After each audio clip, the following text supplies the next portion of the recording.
चलें आज मैं आपको बताती हूँ कि किस तरीके से मैंने क्रोशिया शुरू किया। जब मैंने क्रोशिया सीखा तो मैं बहुत छोटी थी, मैं 11 साल की थी। और जब मैंने सीखना शुरू किया तो मेरी सारी कज़न्स, फ्रेंड्स सब मेरा मज़ाक उड़ाती थी।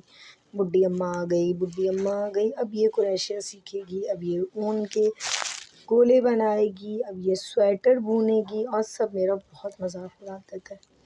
मुझे क्रोशिया का जो शौक़ उठा था मुझसे वो सिर्फ़ अपनी खाला को देख के उठा था, जो कि बहुत अच्छे तरीके से दुपट्टे के पल्ले बनाती थीं।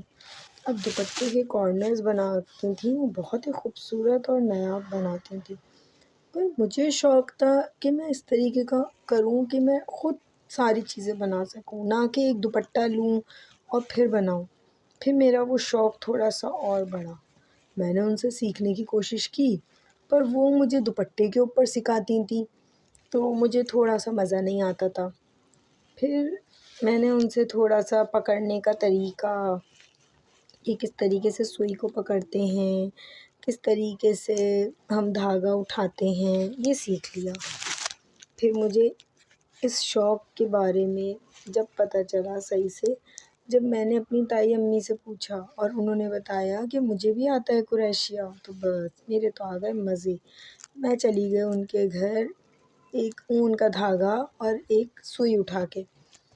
फिर मैंने उनका खूब दिमाग खाया, बड़ा ही मज़ा आया। वो मुझे सिखातीं और मैं बैठ के एक कोने में बैठ के क्रोशिया को बनाती रहती, 1, 2, 3। ये जो मैं बना रही हूँ ये टीआर है, पर उन्होंने मुझे जो है वो डायरेक्टली टीआर सिखाया था और ये मैं डीसी बना रही हूँ। डीसी का मतलब होता है कि हमने सिर्फ़ और सिर्फ अपने क्रोशिया को डाला और फिर बग़ैर बल दिए सिर्फ़ डाला अंदर, इसको पीछे से उठाया, जब ये धागा आ गया तो फिर दोबारा से इसको इस तरीके से इसके अंदर से खींच लिया। ये होता है टीआर। फिर मुझे बड़ा मज़ा आने लगा, मैं उनके यहाँ बैठी हुई घंटों उनके पास बैठी हुई 1, 2, 3 1, 2, 3 करती रहती और वो बड़ा ही परेशान हो जाती हैं इस चीज़ से कि तू क्या 1, 2, 3 1, 2, 3 1, 2, 3 कर रही है। और वो मेरा मज़ाक उड़ाती हैं थोड़ा-सा कि क्या तूने मेरे सर में दर्द कर दिया 1, 2, 3 1, 2, 3 1, 2, 3। और मुझे कोई फ़र्क नहीं पड़ता, मैं सिर्फ़ अपने धुन में 1, 2, 3 1, 2, 3 करती रहती और मैं उसको बनाती रहती। कहते हैं जो शौक़ होता है ना वो आपको सब कुछ सिखा